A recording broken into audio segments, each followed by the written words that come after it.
BOC 2023, we're back with another person that you need to know in the marketplace if you don't already. I'm joined by Kenny Loyd. Now, he is lead investor and board member of Optus Bank and South Coast Papers, co-founder and president. Kenny, thank you for joining us today. Thank you for having me. Thank you. Now, you're also a board member of the council? I am a part of the council. Okay. And probably the unique thing about my representation with the council, I'm probably one of the few, if not the only, one who's on the corporate side as a corporate member with Optus Bank and as an MBE with South Coast Paper, okay, being a part of this wonderful council here at CVMSDC. Yeah, so let me first ask you, how has the conference been going for you? The conference has been phenomenal. I would encourage those who have an opportunity to attend, make sure you get here for this conference. You missed a wonderful setting. The word that I learned while here was intentionality. And so it's a word that the leader of the CVMSDC utilizes often, and I've heard it from various speakers across the way, but the conference has been phenomenal. Wow. For those of us who may not be familiar with Optus Bank, tell us a little bit about that bank and your journey as owner of it. Okay. Well, as one of the lead investors at Optus Bank, it has been quite the journey. The bank is over 100 years old. Wow. It's gone through several iterations.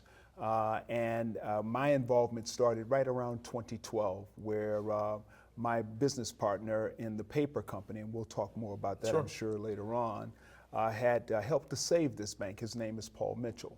And at a point, he came to me to say, hey, do you want to get involved and help me with this journey? And I said, of course.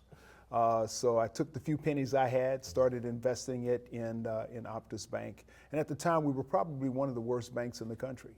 But we've been truly blessed over the years to get some very good people in place. Our new president and CEO, Dominic M. Yorton, has done a fabulous job. Our COO, Benita Left, has done a remarkable job, and we're one of 18 African-American owned banks in the United States of America today. Wow. Headquartered in Columbia, South Carolina, and a corporate member here with this council.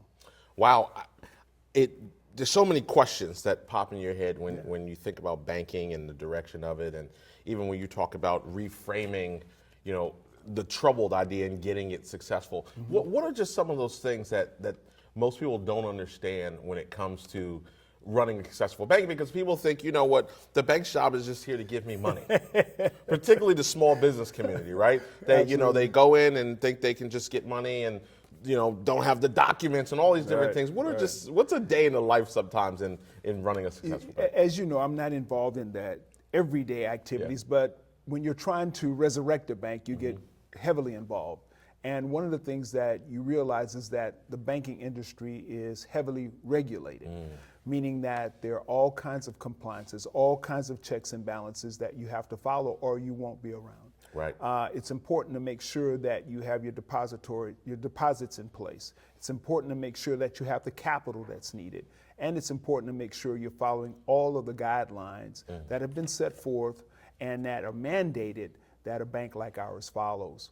And then I think the other things that you don't realize about a bank is that not only the documentation you talked about has to be in place, but also you have to make sure that the character of the people you're working with is in place as well. So, and we've done a very good job of that over the last now, 10 to 11 years of changing our viewpoint of how we look. At one point, I thought that folks looked at us as the bank of last resort. To today, where we've got a trajectory where the bank is profitable, have the capital it needs, and we're banking individuals, not only MBEs, large corporations across the country. I think we're banking individuals and companies in 47 of the 50 United States. Wow. So that's I think those are some of the things that most people would not know about a bank like ours. So sounds like a great success story. So if we move from the bank, we move from that success story. Now let's talk a little bit about South Coast Paper. Tell us a little bit about that business. South Coast Paper has been around now for 23 years, and we had an auspicious start. I like to use the medical analogy to describe us. When we got started in 2000, we were on life support. We probably lost about $1.7 million in the first year. Most businesses don't survive that type of number. We were very fortunate and had a lot of good things happen for us along the way. But after life support, we went to intensive care in years 2 and 3, and we're still losing money. But by the end of year 3, we were nursed to what I would consider decent health, still in the hospital, but decent health.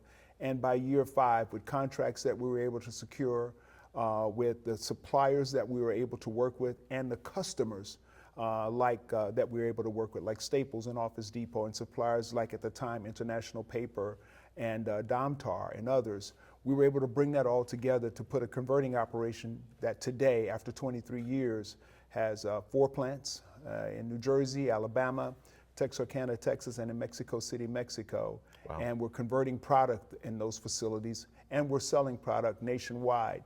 And we're also now involved in the corrugated packaging side of the business, where we're supplying corrugated boxes throughout the country to Staples and to Office Depot.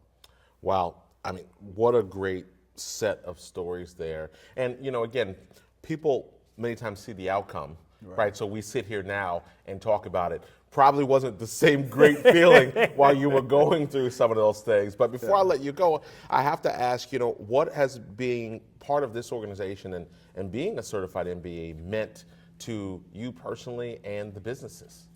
Well, I think, you know, that's a very good question. I think to me personally, having the involvement with a lot of different individuals on our team at South Coast and in Optus Bank has meant a lot.